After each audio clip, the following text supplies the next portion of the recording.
أولى الناس بالله من بدأهم بالسنة.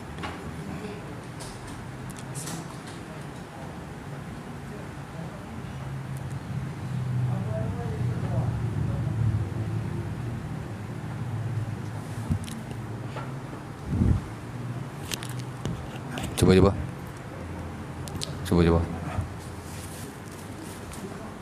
Ada air? Tak ada air? Sampai.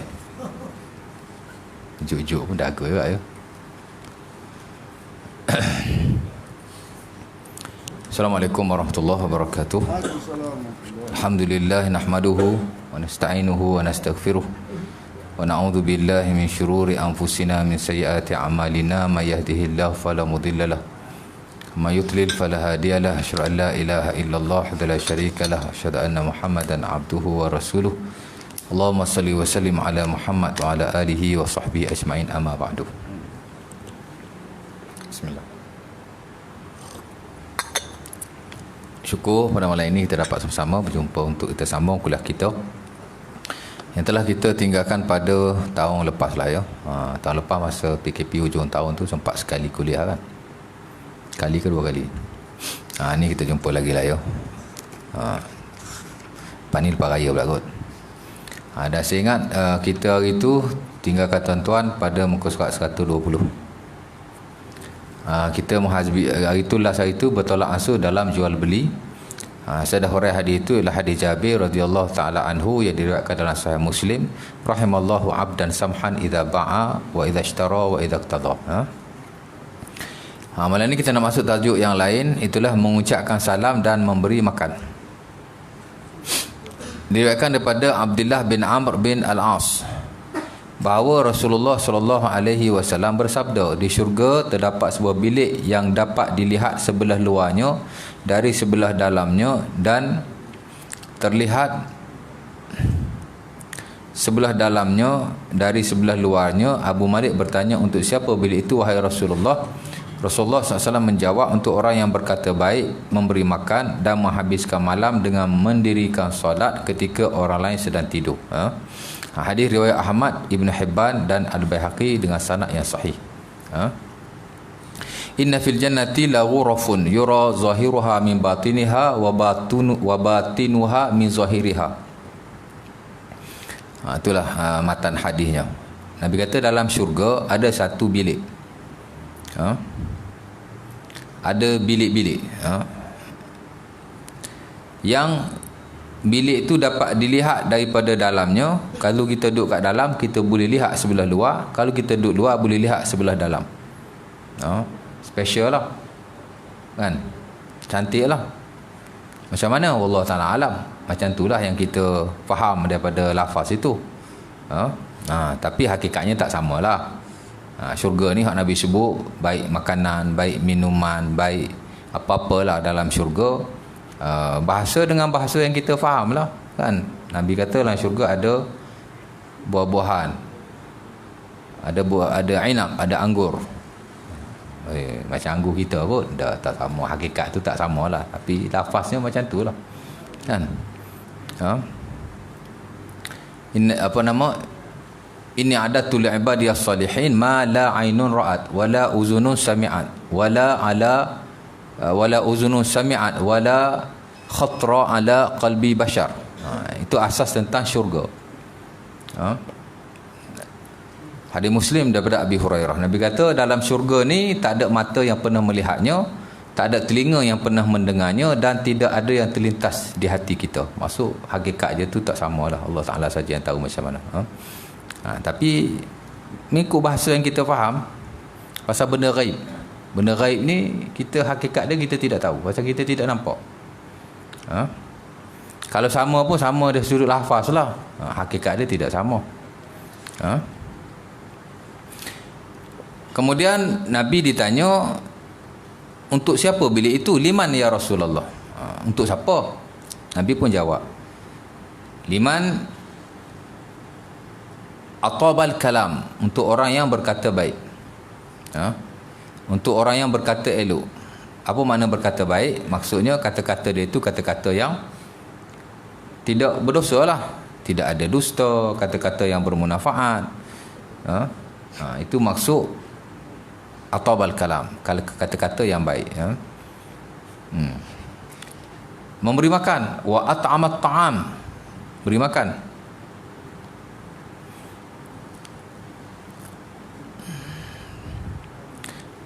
Dan menghabiskan malam dengan mendirikan solat ketika orang lain sedang tidur. Liman atabal kalam wa at'amat ta'am wa shalla bil laili wan nasu niyam. Jadi Nabi kata bilik lagu ni untuk 3 golongan in spesifik. Itulah untuk orang yang kata-katanya baik, dia suka bagi orang makan, dan dia suka semayang di tengah malam dalam keadaan orang lain sedang tidur. Maksudnya dia ni banyak qiyamul lail, banyak semayang malam, ataupun suka semayang malam. Dalam keadaan orang sedang tidur dia semayang. Jadi 3 golongan ni insya-Allah taala Allah Taala akan beri pahala yang berkenaan.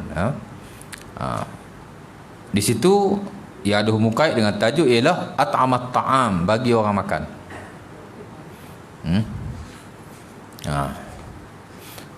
Baik, seterusnya diriwayatkan daripada Abdullah bin Salam.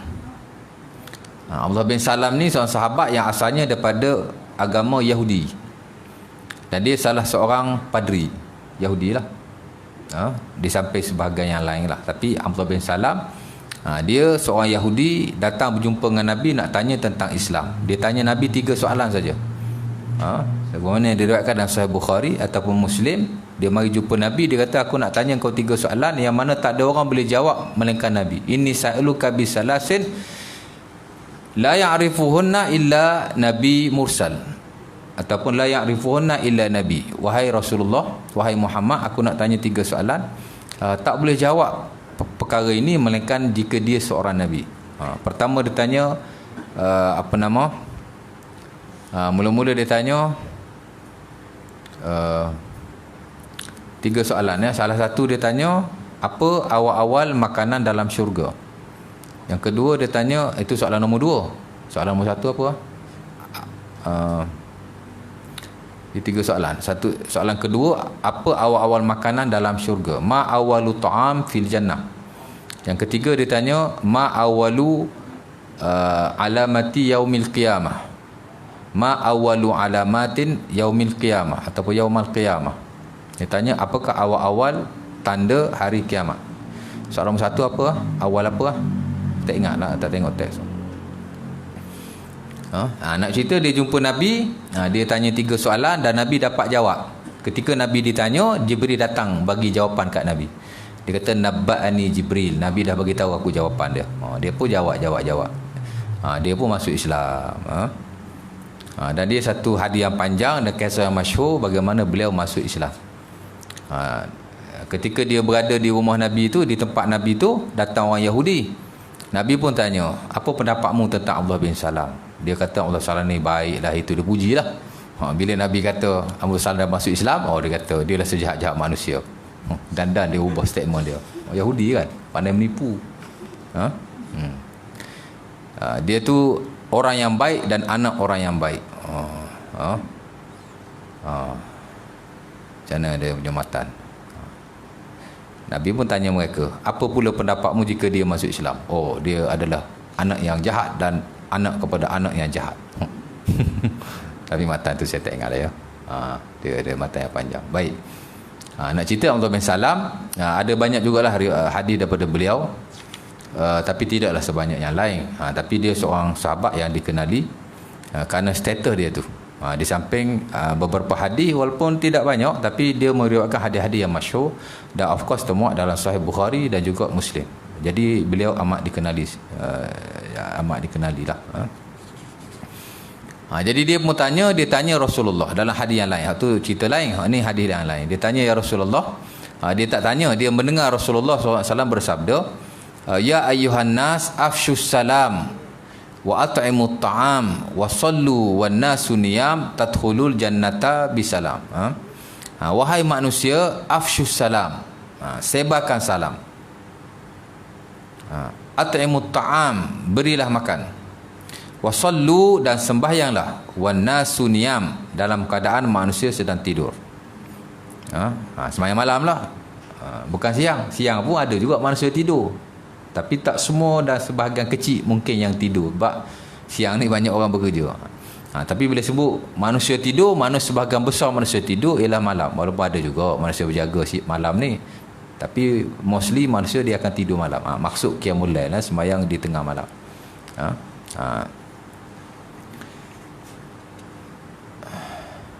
Sebab itu sebahagian ulama dia menggalakkan sembahyang isyak malam. 2/3 di tengah malam, yang disebut sebagai nisful lail, ataupun 1/3 yang akhir yang disebut sebagai sulusul lail. Standard dalam mazhab Hambali, Imam Syafi'i pun dikatakan pendapat yang lama digalakkan melewatkan sembahyang isyak. Walaupun sebahagian yang lain kata disunatkan awal lah. Tapi ada sebahagian menggalakkan lewat. Pasal Nabi, banyak hadis Nabi sembahyang isyak lewat. Dan Nabi berkata, laula an asyqa ala ummati la amartahu laula an asyqa ala ummati la amartuhum an yuakhirul isya ila nisfil lail atau ila akhiril lail. Hadis Muslim pada Abi Hurairah. Nabi kata, kalau aku tidak menyusahkan umatku, nescaya aku akan suruh mereka sembahyang melewatkan isyak sehingga di pertengahan malam ataupun di akhir malam. Dan hadis Nabi Jibril mengajar Nabi semayang pun ada dua riwayat. Satu riwayat Nabi Jibril suruh Nabi semayang isyak di tengah malam. Satu riwayat lagi Jibril suruh Nabi semayang isyak di akhir malam. Dia ada dua riwayat. Satu riwayat Jibril semayang di awal malam, satu riwayat di akhir malam. Jadi dia menggalakkan sementara boleh kita qiyamul lail dan seumpamanya. Tapi melihat kepada keadaan, suasana dan masalah lah. Kan kita kalau buat tengah malam dalam keadaan sekarang, tinggal imam je kot. Tapi boleh, tak ada masalah. Benda tidak kita tak buat kan. Ataupun sebahagian tempat dia buat di lewat malam. Pasal benda ni very open, kita free ya. Tak ada lah standard mesti isyak awal, tidak lah. Kalau ada tempat nak buat akhir pun tidak ada masalah kan. Dia open, very free. Cuma bila kita tak pernah dengar atau tak pernah buat, dia jadi pelik lah. Tidak pelik. Amat-amat digalakkan sembahyang di akhir malam. Baik. Cerita dia di situ at'imut ta'am, Nabi kata. Afsyus salam at'imut ta'am. Nabi sebut dua-dua. Sebarkanlah salam dan berilah makan. Sebab itu kalau kita lihat Al-Imam An-Nawawi rahimahullahu ta'ala dalam Riyadhus Salihin, antara buku yang baguslah untuk kita belajar, kerana dia merangkumi seluruh kehidupan kita. Al-Imam An-Nawawi membabkan dalam bab itu tak kurang daripada 300 bab, dan dia merangkumi sebahagian besar daripada kehidupan kita menerusi hadis-hadis Nabi SAW. Ibadah baik, muamalah baik, kerohanian baik, yang luaran baik. Nampak? Hampir semua. Dan di awal itu Al-Imam An-Nawawi memang ada bab Adabut Ta'am dengan Adabus Salam. Ada dua kitab. Buku tu dia ada beberapa kitab. Awal-awal lagi dia dah masukkan kitab, setelah dia masukkan kitab mula-mula kitab apa tu? Dia kitab lah. Tapi dalam kitab tu ada kitab. Kitab ni masuk bab yang besar. Dia kitab ni dalam scientific term dia, satu kitab ni buku lah, satu lagi kitab bab ada dalam kitab tu. Kitab pertama, kitab kedua, kan. Macam Sahih Bukhari ada Kitabul Ilmi, kitab ilmu, lepas tu ada kitab itu, kitab ini, dia kitab kan. Kalau kitab fiqh agak, kitab semayang, kitab puasa, kitab haji, kitab zakat. Kitabnya satu saja walaupun berjilid-jilid, tapi bab yang besar dinamakan kitab. Sama juga dia mengkitab-kitabkan bukunya itu dengan beberapa kitab. Di peringkat awal dia sudah mengkitabkan Adabut Ta'am, adab tentang pemakanan. Sunanul Akli, sunnah-sunnah makan macam mana. Bukan makanan sunnah makan.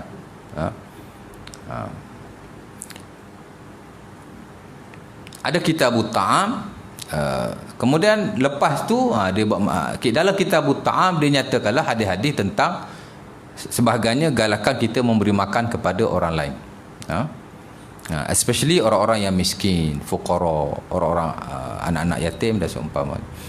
Selepas itu dia buat mari pula tentang salam. Jadi dia dekat-dekat. Sesuai lah dengan hadis ni, dekat-dekat juga. Cuma hak ni salam dulu baru makanan, baru bab makan. An-Nawawi dia memulakan tentang makanan dulu, kemudian barulah dia sebut tentang salam. Buku ni dia salam dulu baru makan. Dia ikut hadis Nabi lah. Pasal Nabi kata afsyus salam wa at'imut ta'am. Sebarkanlah salam dan berilah makan. Semayang, pasal semayang dia tak tajuk kat pasal semayang, sebelum ni dah dihuraikan. Jadi dia semua sebut dua benda saja. Walaupun hadis ni ada tiga, salam, makan dengan semayang malam. Tapi dia hanya membabkan tentang salam dan memberi makan saja. Dan pengarang membabkan bab ini sesuailah kerana dalam buku-buku syarak salam adalah satu bab yang besar sehingga dikitabkan oleh Al-Imam Nawawi dalam bukunya Kitabus Salam, The Book of Greeting. Pasal salam ni dia satu perkara yang penting dan banyak perkara yang diajar oleh Rasulullah sallallahu alaihi wasallam. Sehingga dalam Kitabus Salam berkenaan Al-Imam Nawawi membabkan 9 bab yang lain. 3 bab yang terawal ialah Fatlus salam, kelebihan salam. Kita bagi salam ke orang ada kelebihannya. Dan biasalah syarak ni, jika ada sesuatu kelebihan tentang suatu perkara, dia akan didahulukan. Mesti. Bab fadilat ni dia tak mari ujung. Tak salah kita nak tulis tentang semayang. Kita buat mari dulu syarat sah semayang, syarat wajib semayang, rukun semayang, perkara membatalkan semayang, perkara makruh semayang, bla bla bla bla bla. Ujung baru fadilat semayang. Tak ada. Susah nak jumpa lah. Dan saya tak pernah jumpa lagi lah kot. Mesti mari dulu fadailus salah, the privilege of prayer, kelebihan semayang. Baru mari bab-bab yang lain. Mesti cerita bab fadilat semayang dulu. Sama juga kalau kita masuk babuz zakat, bab zakat. Dia mari dulu fadailuz zakat, kelebihan zakat. Cerita pasal haji mari dulu fadailul hajj. Sama juga dalam konteks ini. Bila ulama nak membahaskan tentang salam, dia mesti mari dulu bab fadailis salam, bab kelebihan salam. Dan tak dinafikan salam ni ada kelebihan yang besar di sisi Allah Subhanahu wa taala. Apa kelebihannya? Inilah tadkhulul jannata bisalam.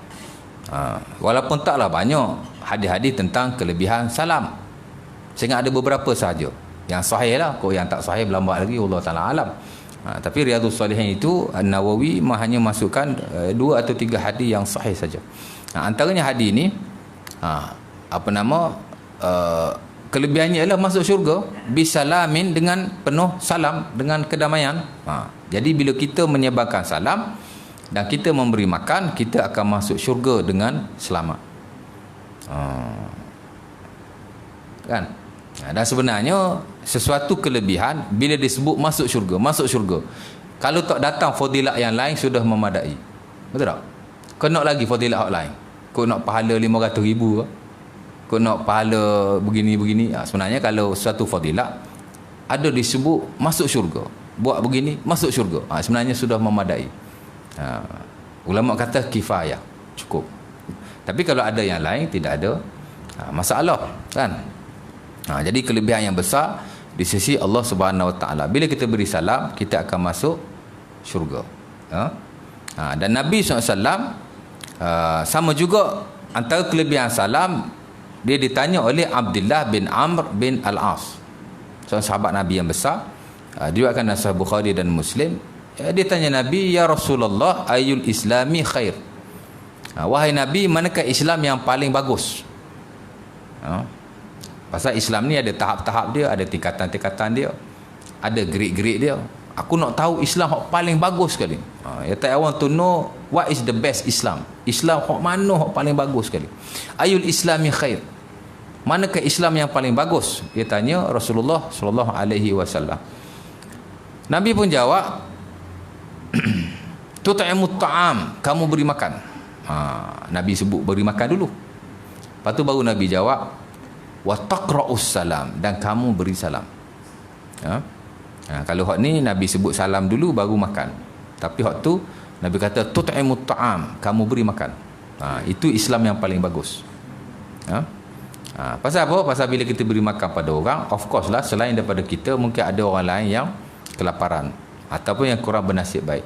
Dia dalam konsep bantu-membantu sesama kita lah. Dan Allah Ta'ala kata, wa ta'awanu 'alal birri wat taqwa wa la ta'awanu 'alal ithmi wal 'udwan. Bila kita bagi makan, kita bantu orang, especially orang-orang yang susah. Dan sebahagian besar ibadah memang membabitkan bagi orang makan. Sedekah kan. Banyak kafarah melibatkan bagi makan kan. Bersetubuh di siang hari dengan sengaja dalam keadaan kita berpuasa. Apa kafarahnya? Nombor satu sekali, apa dia? Membebaskan hamba. Kemudian tak mampu bagi makan lah kan. Bukan bagi makan, puasa dulu. Tak mampu berpuasa 60 hari berturut-turut. Kalau tak mampu juga, bagi makan 60 orang miskin. Betul tak? Ada bagi makan. Kafarah asyam, kafarah puasa. Kafarah yang lain pun sama juga. Di samping pensyariatan makan ataupun beri makan secara khusus seperti korban. Betul tak? Bagi makan. Sembelih korban, masak-masak bagi orang makan. Bagi daging mentah pun boleh, nak masak pun boleh kan. Akikah pun sama, pensyaratan tentang bagi orang makan juga. Betul tak? Sembelih kambing seekor, bagi orang makan. Bagi yang mentah boleh, bagi masak pun boleh, as long as kita bagi orang. Kalau kita bagi yang mentah, dia masak juga. Kalau kita bagi yang dah masak pun bagus. Jadi dia satu pensyariatan. Jadi sebahagian pensyariatan ada hubung kait dengan memberi makan, dan ada sebahagian memang dia beri makan secara khusus. Kafarah haji pun ada juga yang melibatkan makan, kena sembelih haiwan dan seumpamanya. Dia jadi satu benda yang bagus. Jadi bila dia ditanya manakah Islam paling bagus, Nabi kata bagi orang makan. Nombor satu, bagi orang makan yang miskin lah, orang miskin dan seumpamanya. Nombor dua, kita laksanakan syariat-syariat yang disyariatkan kepada kita, korban, akikah atau seumpamanya. Bulan puasa bagi orang makan, insya-Allah dapat pahala orang yang berpuasa itu, insya-Allah lah ya. Mudah-mudahan. Walaupun hadis itu tidak sahih sebenarnya, tapi amat-amat digalakkan bila kita bagi orang makan ketika berpuasa. Mudah-mudahan dapatlah sebahagian pahala puasanya kepada kita. Baik. Jadi Nabi kata tut'imut ta'am, bagi makan. Kemudian Nabi kata wa taqra'us salam, kamu bagi salam. Ala man arafta wa ala man ta'rif, kepada orang yang kamu kenal dan kepada orang yang kamu tidak kenal. Bagi salam belaka, Nabi kata, as long as dia Muslim lah kan. Bismillah.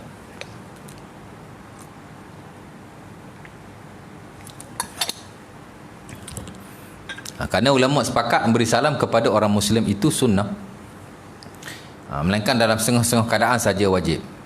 Ada tak bagi salam wajib? Ada kan? Bila? Tu bagi salam semayang tu. Iyalah tu, betul juga lah tu. Assalamualaikum warahmatullahi wabarakatuh. Okay, wajib juga lah ya. Bagi salam wajib bila masuk rumah orang, bagi salam. Mesti bagi salam. Di samping kita minta izin masuk kita pergi rumah orang, mula-mula sekali bagi salam, kemudian minta izin masuk. Ya ayyuhalladzina amanu idza dakhaltum buyutan ghaira buyutikum, Nabi kata, Allah Taala kata macam mana? Ya ayyuhalladzina amanu idza dakhaltum buyutan ghaira buyutikum fasallimu ala ahliha. Apa nama? Bukan begitu. Macam mana hadis, macam ayat Quran tu? Ya ayyuhalladzina amanu la tadkhulu buyutan ghaira buyutikum hatta tasta'nisu wa tusallimu ala ahliha. Surah An-Nur ayat 27. Bila kita belajar bab salam, ayat tu mesti ada. Pasal dalam Quran ada beberapa ayat tentang salam, especially surah An-Nur. Allah Ta'ala kata, wahai orang yang beriman, jangan kamu masuk suatu rumah yang bukan rumah kamu. Rumah kita tak wajib bagi salam, tapi sunnah. Amat-amat digalakkan. Pasal Nabi ajar para sahabat, antaranya Anas bin Malik, katanya, ya bunayya idza dakhalta manzilaka fasallim ala ahlika yakun barakatan alaika wa ala ahlika. Bila kamu masuk, wahai Anas, wahai anakku, bila kamu masuk ke dalam rumahmu, Bagilah salam kepada ahli keluargamu. Ia adalah satu keberkatan buat rumahmu dan buat ahli keluargamu. Sebab tu antara yang disunahkan bila masuk rumah ialah memberi salam, bagi salam. Tapi rumah sendiri dia tak wajib. Tapi kalau rumah orang wajib. Pasal Allah Taala suruh fasallimu ala hatta tastanisu wa tusallimu ala ahliha. Jangan kamu masuk hadis Anas tadi, hadis Turmuzi. Bila kita belajar Al-Azkar, Al-Imam An-Nawawi ada bab memberi salam masuk ke dalam rumah. Ataupun bab sunnah masuk ke dalam rumah, salah satu ialah memberi salam. Dan hadis itu adalah hadis yang induk lah. Jadi balik pada ayat tadi, Allah Ta'ala kata, wahai orang yang beriman, jangan kamu masuk ke dalam rumah yang bukan rumahmu, melainkan setelah kamu minta izin dan memberi salam. Hatta tasta'nisu wa tusallimu ala ahliha. Mana kena beri salam lah. Jadi salam waktu dia tak timbul masalah, tak ada pertikaian lah. Tapi salam-salam yang tak wajib ni ialah salam kita kepada orang lain tak kala kita berjumpa dan seumpamanya. Jadi kita digalakkan beri salam kepada orang yang kita kenal, kawan-kawan kita atau seumpamanya, dan orang yang kita tidak kenal di pertengahan jalan dan seumpamanya. Yang ni kita kurang praktis sikit lah, termasuk saya sendiri je tau. Asal jumpa orang je bagi salam, asal jumpa orang je bagi salam, asal bagi salam je jumpa orang, payah sikit lah kan. Kita tak berapa nak praktik, termasuk saya sendiri. Tapi sedangkan amat-amat digalakkan memberi salam kepada sesama Muslim walaupun kita tidak kenal, as long as dia Muslim. Kerana ulama sepakat sesama Muslim amat-amat kita digalakkan memberi salam kerana ia adalah sunnah Nabi. Yang ulama tak sepakat ni kalau non-Muslim, sama ada penyembah berhala Yahudi atau Kristian, ahli kitab. Ulama tak sepakat. Sebahagian masih menggalakkan, bukan menggalakkan, sebagian mengharuskan, sebagian memakruhkan dan sebagian mengharamkan. Ini juga dijelaskan oleh Al-Imam An-Nawawi, tapi dalam syarah Sahih Muslim. Dalam syarah Sahih Muslim, kalau kita bagi salam Assalamualaikum ataupun Assalamualaikum warahmatullahi ataupun Assalamualaikum warahmatullahi wabarakatuh. Tapi kalau kita kata good morning, good evening, selamat pagi, dia tak ada isu lah. Kan? Ini kalau kita betul-betul bagi lafaz salam. Sebahagian memakruhkan saja. Itu majoriti para ulama. Majoriti. Hambali baik, Hanafi baik, Maliki baik dan Syafi'i baik. Sebahagian daripadanya.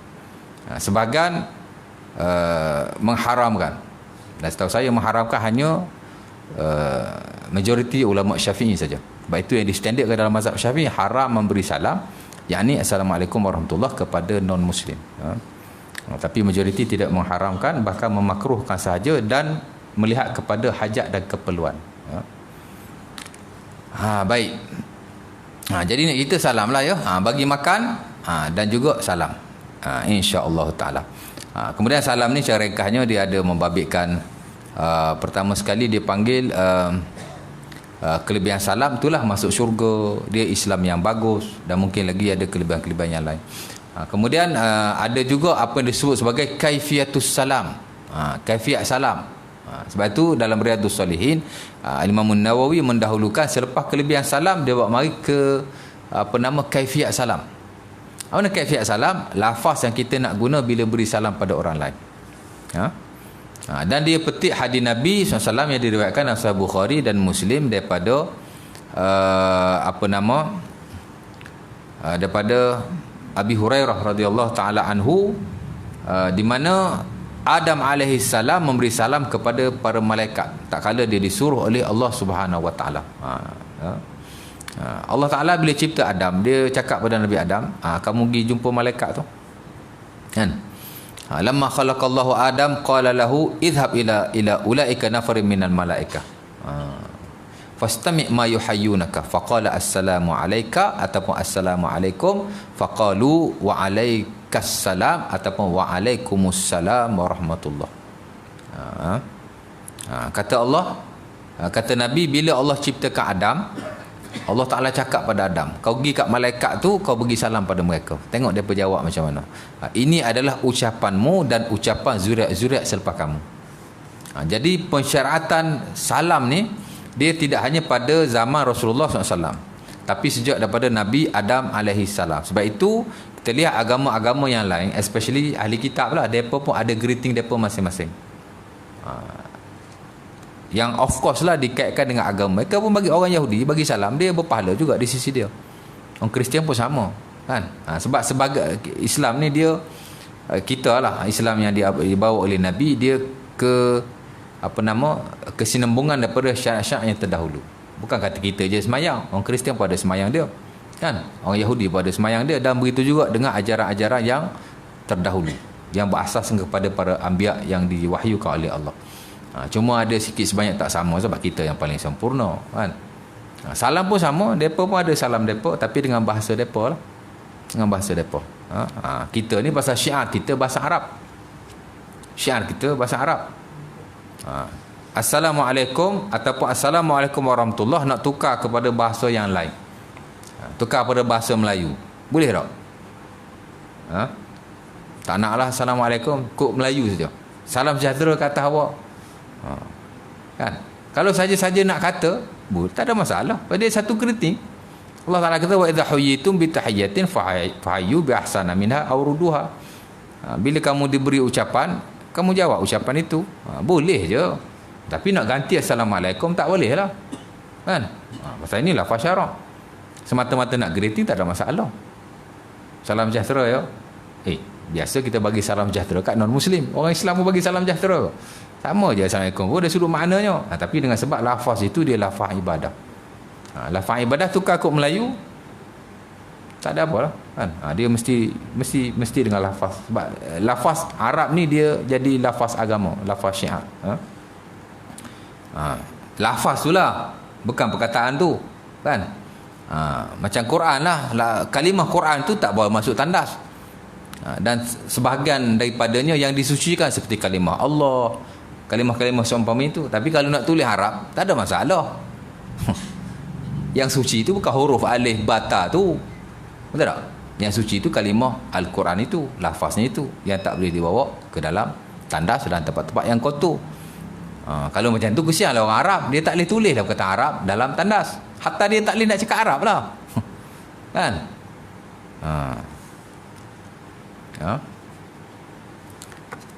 Tak mana tadi? Tadi greeting ya.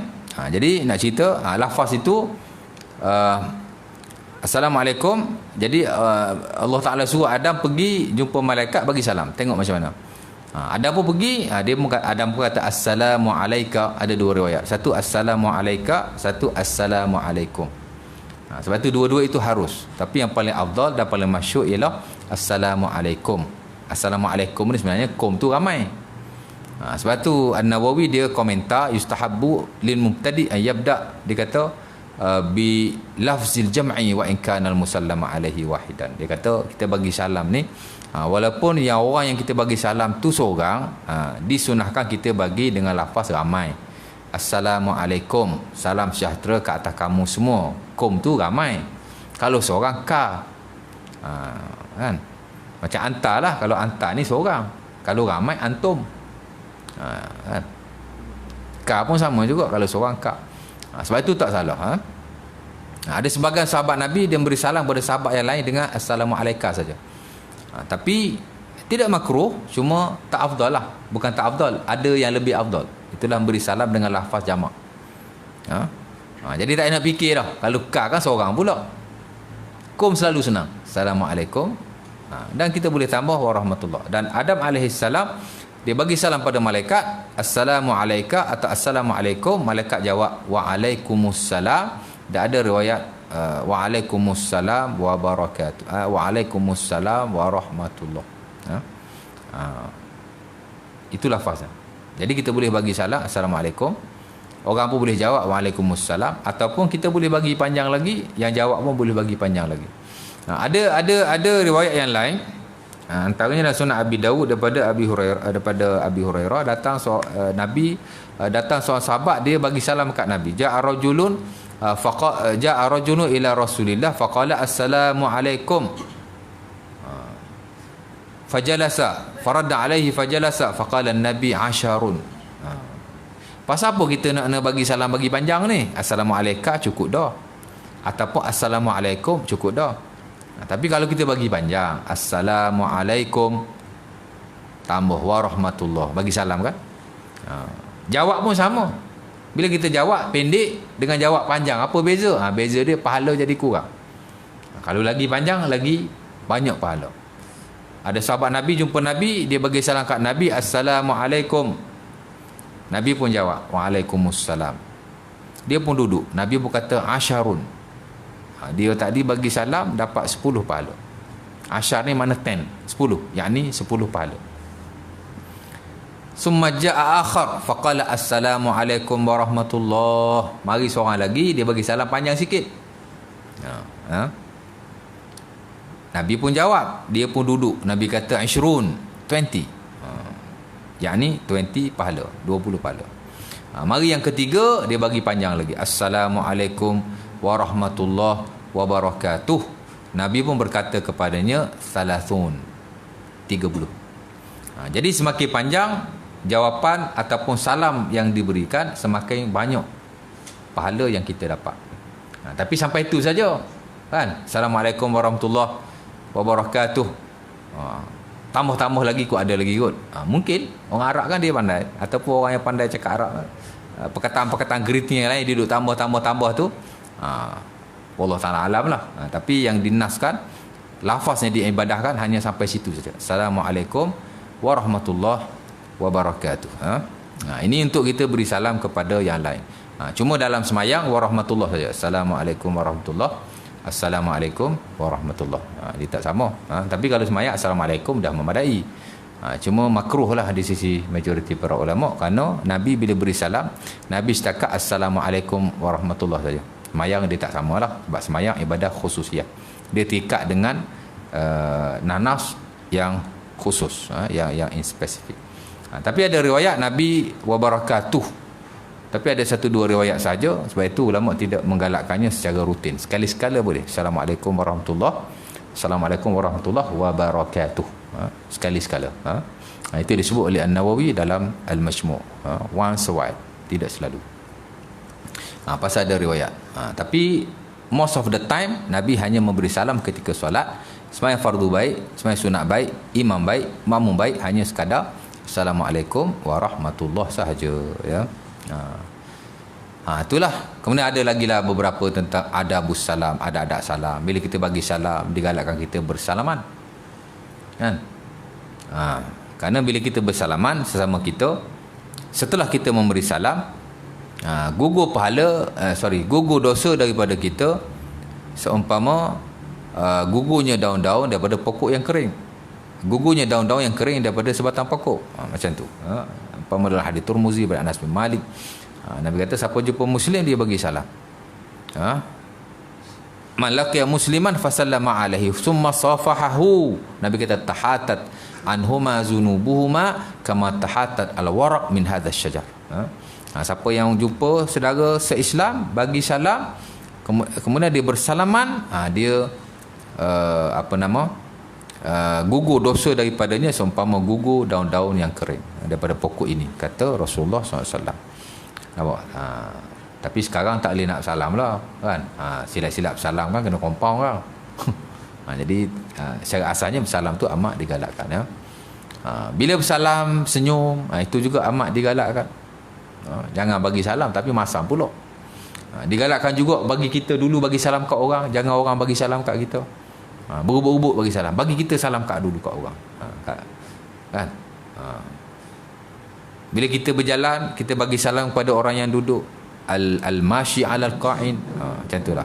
Dia ada adab salam yang lain, yang tuan-tuan boleh rujuk lah. Dalam buku yang paling senang dalam Riyadhus Shalihin, dia ada adabus salam, the methods of greeting, mana cara kita memberi, bukan cara, dia panggil tata cara lah kita memberi salam. Kaifiat salam merujuk pada lafaz, adab salam merujuk kepada masa kita bagi salam tu apa yang perlu kita lakukan, ya. Dan the next kita akan masuk isteri yang patuh kepada suaminya, insya-Allah taala. Azan dah habis lah, kan? Boleh berhenti ya, setengah jam 35 minit. Boleh ya. Jadi setakat itu dulu untuk kali ini. Mudah-mudahan kita dapat penguasaan yang baik, ya. Aku liqul azza, assalamualaikum warahmatullahi wabarakatuh. tutup majlis tasbih kafarah dan surah Al-Asr. Bismillah.